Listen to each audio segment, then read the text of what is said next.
Alright, here we go. Yo peeps, you're on Twit Radio. I'm your host, Erik Galaxy. Let's get started. Before I get into the new stuff, I just kind of want to go over some stuff that I said last episode.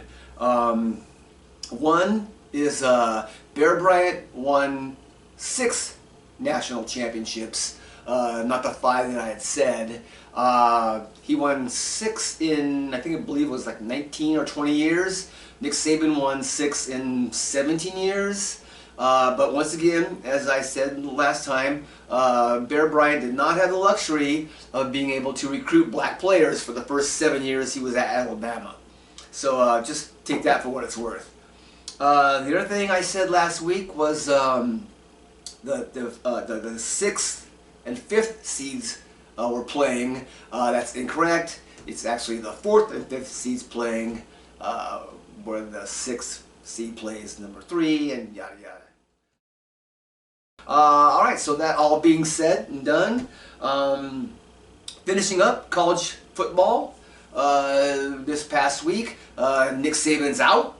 Kalen DeBoer is in. I thought that was kind of interesting that it was so fast. It was like happened like 2 days afterwards. All of a sudden it's like, whoa, hey, that's fine, see ya, Nick. Well, you know, not even wait until the body's cold or whatever, but don't let the door hit you on the way out. But I guess if you're a high-profile program and you got a high-profile coach, I guess you always got to have some kind of contingency plan lined up, just in case. And they got their guy, you know, so kudos to them. It was interesting, though, that Alabama, I think 25 players on the Alabama team have entered the transfer portal. So we're out of here, we're going someplace else. We don't like this new guy, I guess. I'm not really sure if that's the case or not, but yeah, people are leaving in droves, you know, so... you know, this is the way it's going to be. This is the way it's going to be. This is the, I mean, Nick Saban said in his news conference that NIL didn't have anything to do with his decision to retire. Find that kind of hard to believe, because up until that point he had said several times on other shows that he lamented the NIL. And being an old school dude, I could see him where he was like, you know, screw this, I don't need this, I'm out of here. You know, he's got Ferrari dealerships and stuff like that, so what does he need, you know, college football for? So yeah, I mean, one of these days, I'm seeing farther on down the line where colleges, are they going to be trading players? I mean, are there going to be trades happening? Because it's pretty much becoming professional now. I mean, you got like kids making millions of dollars on Taco Bell commercials.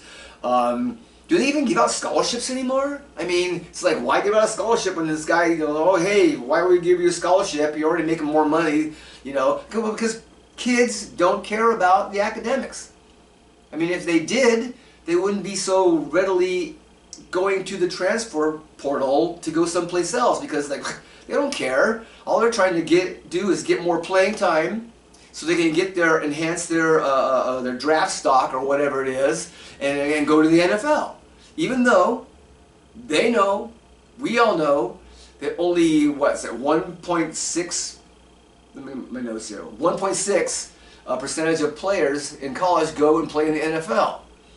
That don't matter, because now you got NIL. And NIL, I mean, is gonna, like, now who's got the most money? Because, you know, I don't think there's going to be an undefeated national champion ever again. Because when you got like Texas and Oklahoma going to the SEC, makes it a little more difficult for the Alabamas and the Georgias, especially when you got the NIL money, and we all know Texas has a boatload of Texas billionaires that are willing to funnel money into that program. And then you got, what is it, 1/3 of the Pac-12 is going to the Big Ten. And it's not just like, you know, any 1/3 of the Pac-12. It's like the elite, Oregon, USC, you know, Washington.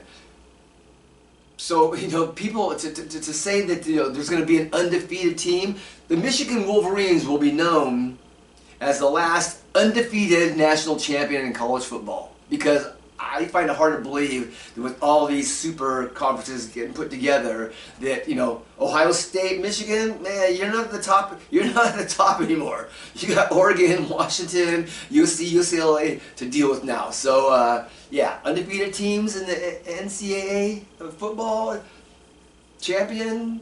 Yeah, I find that hard to believe, especially with the old, now that we're going to the 12-team playoff. And let's face it. Does teams 6 through 12 really have a chance on being the national champion? No, they don't. Maybe 10, 15, 20 years down the line, when it's basically, once again, it's all just come down to what college program has the most money to shell out to their players. That will change, because now people can go anywhere they want to go and get that money. So yeah, I don't believe there will ever be an undefeated national champion again. Michigan will go down like in the history as the last undefeated college champion team. They'll be right there with the '72 Miami Dolphins. So yeah, it's NIL, man, NIL. It's out of control, like the commercial. It's out of control. Speaking of NIL, so this past week it was revealed that Florida State, the guys that whined about not getting into the top 4 college playoffs teams, had violated NIL restrictions. I'm like, well, I didn't even know there were any restrictions in NIL. But yeah, apparently they got hit for something called impermissible contact. Okay, it was only a matter of time, right? I mean, college football programs are so, I'm not going to say corrupt, but everybody knows everybody's wheeling and dealing and trying to get the edge and nefarious things are going on behind the scenes. Yeah, so it was only a matter of time before they were going to get caught. It's like, what's that old adage? Glass houses, bricks, and all that kind of stuff. You whine and cry about something, knowing full well it's like politicians. It's like there's always the corrupt politician that gets caught eventually. But there's a bunch of other ones that are doing stuff too, but it's just all a matter of time before they get caught. But yet, they still keep doing it. So, yeah. So I'm it's just kind of interesting that there was actually NIL violations, because we thought it was all pretty much the wild, wild west out there now. But yeah, apparently even the NIL has some kinds of restrictions on it. I thought that was pretty interesting. Staying in the NCAA for a little bit here, I usually don't want to get political about things, but because this involves sports, I'm gonna just kind of touch on it a little bit. Apparently, there's this university called New College of Florida. And apparently they have hired, or I should say, they've given scholarships to 75 baseball players. The thing is that they don't have a baseball team. They don't even have a baseball field. Apparently, the governor of Florida, Ron DeSantis, who is also running for president, as you all know, has turned this college into his own personal little conservative, right-wing think tank, and now he wants to have a baseball team too. Now, I'm not saying that there aren't conservative or right-wing think tanks in colleges across America. I'm just saying it's kind of weird that they signed a bunch of students to be baseball players when there's no baseball team or baseball field. So it's kind of like that's, I mean, if you want to know more about it, go to, there's this guy, Pablo Torre. A show's called Pablo Torre Finds Out, and you can get more in depth. But I just thought that was weird. That, oh yeah, let's, I'm trying to figure out the mindset of a baseball player. It's like, hey, come to our school, we'll sign you, you can give us a scholarship to play baseball. Oh wait, what? Well, we don't really have a team. We don't really have a field or anything. But we'll get one soon. But why don't you come down here? And the kid's all like, oh yeah, sure, I'm signing up for it. What's the agenda? I don't know. But anyways, like I said, Pablo Torre Finds Out. Go to, you can find out more about that. But I thought it was intriguing. I thought it was kind of intriguing. All right. Which brings us to the NFL. Bill Belichick and the Kraft family, who owns the New England Patriots, decided that, hey, you know, maybe this isn't working out so much anywhere. We're going to make an amicable split. But let's face it, he got fired. It's like when I got laid off from work. You get laid off from work, oh, you got laid off. Laid off means you got fired, okay? You got fired. Because they believe that your services were no longer valuable to the company. Get it? Yeah, so he's gone. There's a lot of speculation about where he was going to go next. Obviously, everybody's like, oh, Dallas, Dallas, Dallas. And I'm going, why would he go to Dallas? I mean, people want to like, oh, well, he's the greatest coach of all time. Which, once again, I do not believe that Bill Belichick is the greatest coach of all time. Okay, that's subjective as far as I'm concerned. I know who I think it is. But, oh, well, he's going to go to Dallas and make them an immediate Super Bowl contender, you know? And I'm thinking, well, okay, maybe not. I mean, you got two guys with huge egos. I mean, how much control is Jerry Jones going to give to Bill Belichick? And everybody's like, oh, well, Bill Parcells went there. I'm like, yeah, Bill Parcells went there. He was there for 4 years. 2 years, he didn't make the playoffs. The other 2 years, they were out in the first round. Bill Parcells' tenure at Dallas did not go so well. Oh, and by the way, Tony Reale, tenure means having a position for a period of time. It doesn't actually mean 10-year. Just letting you know. Yeah, that didn't work out. So Bill Belichick, where's he going to go? People are saying Atlanta. You know, I mean, I get it that he has accomplished a lot in the NFL, but you know, sometimes things don't always go, you know, great for you afterwards. I think Vince Lombardi went to the Redskins, and that didn't go so well. So we'll see where he goes. You know, yeah, it'll be fun. So I'm watching the games this past weekend. A couple of observations. Chiefs and Dolphins, cold ass game. The thing that really got me, other than watching Taylor Swift walk in with that awesomely cool jacket that was designed by the wife of the 49ers fullback, Kyle Juszczyk, was that the game was cold.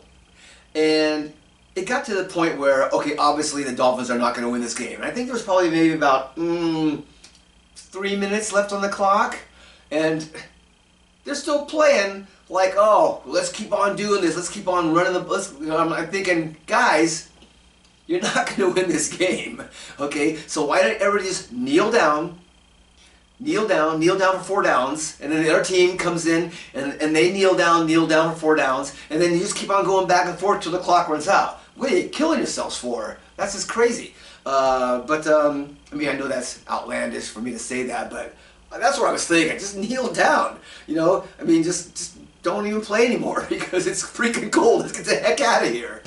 I thought that was funny. The other takeaway was the whole Mahomes helmet thing, where a chunk of his helmet flew off, and then he was racing the sideline to get a new helmet, and everybody's like screaming, "Oh my God! You either got to take a timeout, or you take a penalty. You can't just like run over there." I'm thinking, man, if it was anybody else but Patrick Mahomes, would the refs not have called a foul, a penalty on that? Because technically it's supposed to be a penalty, but they let it go. So once again, elite quarterbacks get preferential treatment. So and I thought that was kind of, once again, but you know that happens. We all, not just in football, but it happens in basketball too. So, you know, and probably even soccer. Yeah, I thought that was kind of an interesting thing that they just let that happen. The other thing is that the game was on Peacock. Now, most people had to sign up for Peacock, and I think it was like $6 if you sign up for Peacock. I mean, you could cancel after the game. I fortunately have my cable provider actually sent me a thing about a week before saying, hey, you sign up for a rewards program, you can get free Peacock. So I'm like, okay, rewards program, doesn't cost me nothing, so I got the game, was able to watch. But a lot of people are like, I talked to a friend of mine, and they're like, screw Peacock, but they should have, like, you know, blah, blah, screw Peacock for whatever reasons. And I'm like, well, wait a second. The NFL is the one that actually had Peacock pay them $110 million to broadcast the game. They're like, oh, okay, sure, you want to broadcast the game? $110 million. So I wouldn't get more mad at the NFL than I would at Peacock, because the NFL could have just said, nope, we don't want that. We want it to be a free game that everybody can watch on the local networks. And they didn't do that. So if you're going to be mad at anybody, the NFL. They're the ones that, you know, charged Peacock $110 million to do this. Oh, speaking of Peacock, so that allowed me to, like, watch a bunch of other shows that I probably wouldn't watch. One of them that I saw, I started watching, was this TV series based on the movie Ted, about the teddy bear that comes to life. And it stars that kid from Parenthood. What's his name? I can't remember his name. It was Buchholz, something like that. Who played the kid in the autistic kid in Parenthood. He plays the best friend of the teddy bear in this particular the series. I think it was like 7, 8 episodes, something like that. But anyways, it's pretty freaking funny. A lot of cussing, a lot of swearing going on, a lot of inappropriate, all kinds of situations, yada, yada, yada. I have no problem with any of that. It's funny. It's funny. If you get a chance to watch it, go ahead. It's pretty funny. I don't know if there's going to be a second season or not, but anyways, yeah. But that was one of the cool things about getting the free Peacock, was like, well, okay, I get to watch these other shows. So, yeah, Peacock. Can we just put to rest that Dallas is America's team? I know it's not going to happen. I know it's going to keep on for the rest of eternity. America's team, Dallas Cowboys, blah, blah, blah. But I mean, come on. I mean, to hang your hat on that thing, that America's team moniker, for so long, when it's clearly not America's team. Oh, sure, they're the rich, what is it, the richest, most expensive, highest, whatever team in the NFL. But they're not American. If anybody's America's team, it's the Patriots. I mean, come on. They're called the Patriots. They're in, you know, New England, the breeding ground of patriotism, so to speak. So I mean, I would call the New England Patriots America's team before I would call Dallas Cowboys America's team.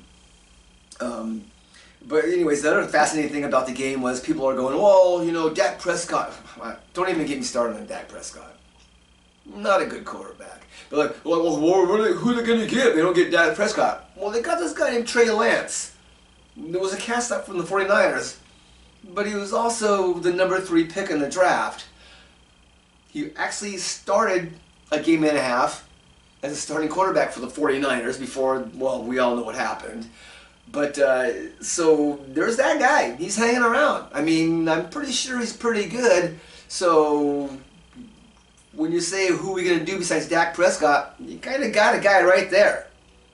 I wouldn't be surprised if the Dallas Cowboys start next year with a nice, healthy competition between Dak and Trey. I mean, it just seems like inevitable, to me anyways.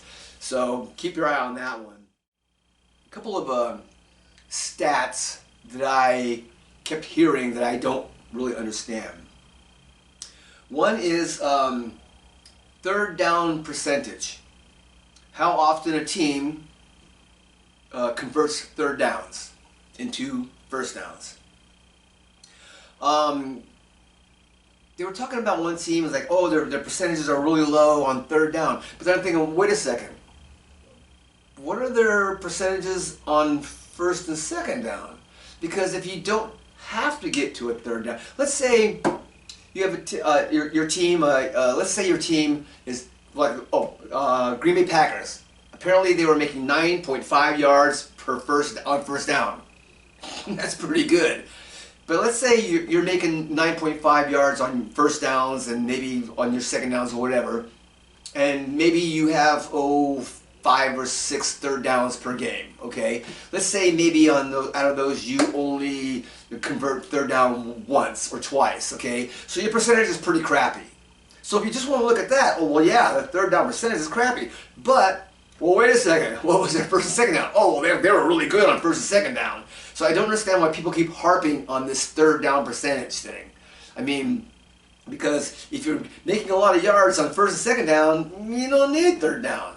And if you do third down and you don't make it, oh, well, your percentage goes down and now you're a crappy team. Oh, we'll put you at the bottom of the list of top 32 teams. They were 32. But yeah, but they were first and second on first downs and second downs. So I don't understand that stat at all as being something, because if you can make on first, and what about fourth down? I mean, nowadays, a whole lot of teams are going on fourth down. It used to be back in the day where you had fourth down, automatic punt. Automatic punt. Sure, you might be able to squeak in the occasional fake punt in there or whatever, but it was pretty much 99% of the time you were going to punt the ball on fourth down.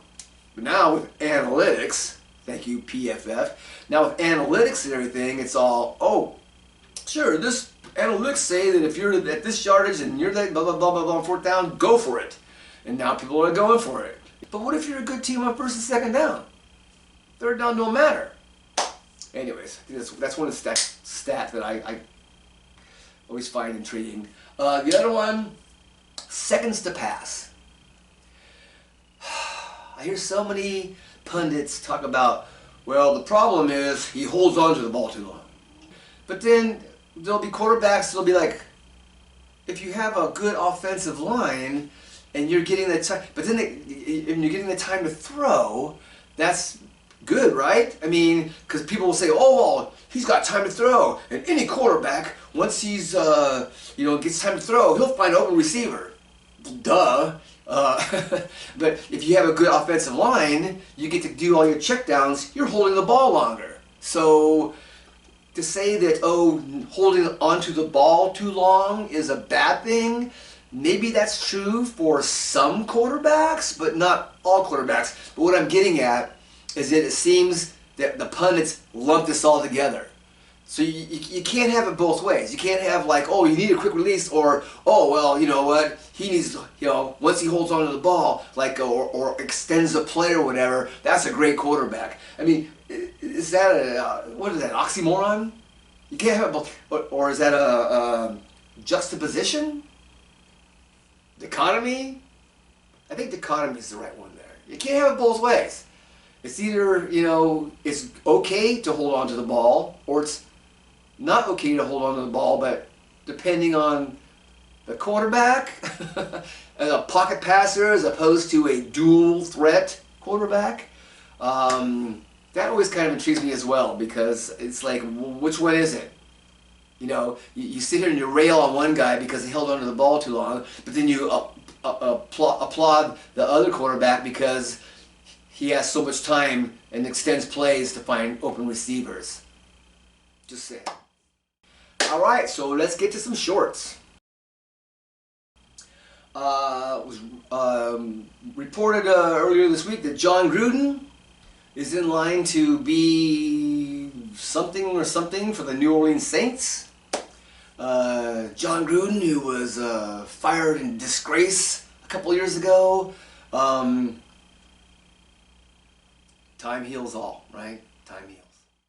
Has anybody else seen these jackets? I was on Facebook the other day scrolling through, and there was these, I don't know, I don't remember who the maker was, but they have these jackets you can buy. And it's half one team and half another team. But the thing was, the two teams have nothing. I mean, it's like half of the jacket is Green Bay Packers, and the other half is the Baltimore Ravens. It's like, what does that got to do with anything? I mean, is that because they're playoff teams, or I mean, I could see if you had the jacket and it was from a city, let's say one half was Detroit Lions, the other half was Detroit Tigers. I could see that, okay? But to have two totally separate teams that have, you know, other than they're both playing the same league, it just seems kind of weird to me. Maybe I was seeing a mock-up. Maybe I was seeing, hey, your jacket. No, I'm pretty sure it was two jackets sewn together. So, if anybody else saw that. So, I heard people talking about how the Jordan Love trade was, oh, well, we all laughed when they traded up for Jordan Love, but we're not laughing anymore because he's so good. But the thing is, it wasn't because he's good. The thing was is that they could have got him probably in the second round easily without having to trade up.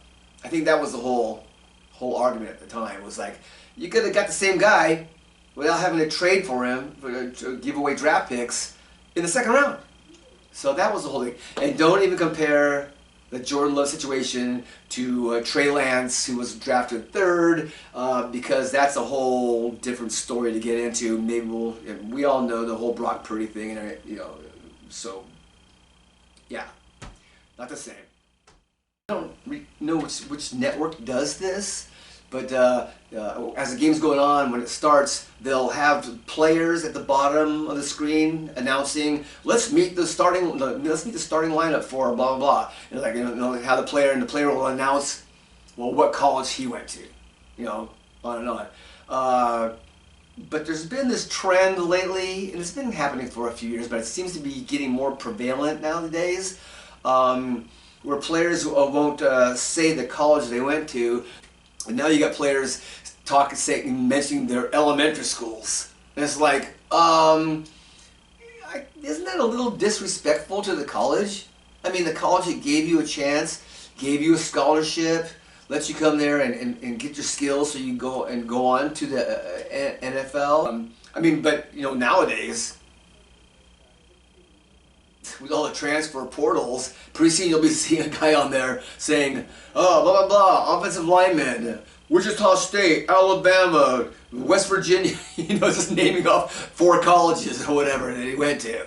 But of course, once again, they probably did not care about the whole academics portion of the program. All right, so games this weekend. Probably the most interesting one is going to be the Chiefs and Bills, featuring Josh Allen and Patrick Mahomes. This is the 3rd time they have met in the playoffs. Allen is 0-2. They're playing at home. The Buffalo Bills are. That's no guarantee though, because I mean, the Buffalo Bills had home field when they played the Cincinnati Bengals a couple years ago and lost that one. So that's going to be, plus obviously the snow and the cold and everything. That's probably the most intriguing thing. Plus we'll also get to see if Taylor Swift has some new Jusic designed duds on. Jusic designed duds. That was actually pretty good. You know, I don't mind watching the whole Travis Kelce, Taylor Swift thing going on. I mean, I know there's a lot of people out there that just hate it. It's like, why? Why do you hate it? I mean, it's, oh, we don't want to see her dance. Yeah, well, you know, a lot of us have no problem with it whatsoever. I think if you're like dissing it and just, well, she's ruined football like that, dude, that's just psychotic. Really, that's just psychotic. She's not ruining football. She's actually enhanced their coffers. I mean, there's more people signing up for football now because of her. So, I mean, they don't care. And how is she ruining football? She's not making the rule changes or anything, or this collective bargaining agreements. So that's just ridiculous. Ridiculous. But, yeah. Cool weekend. Good weekend. Go 49ers. And as usual, remember and put your vote in for Jim Plunkett, Hall of Fame. Peace out.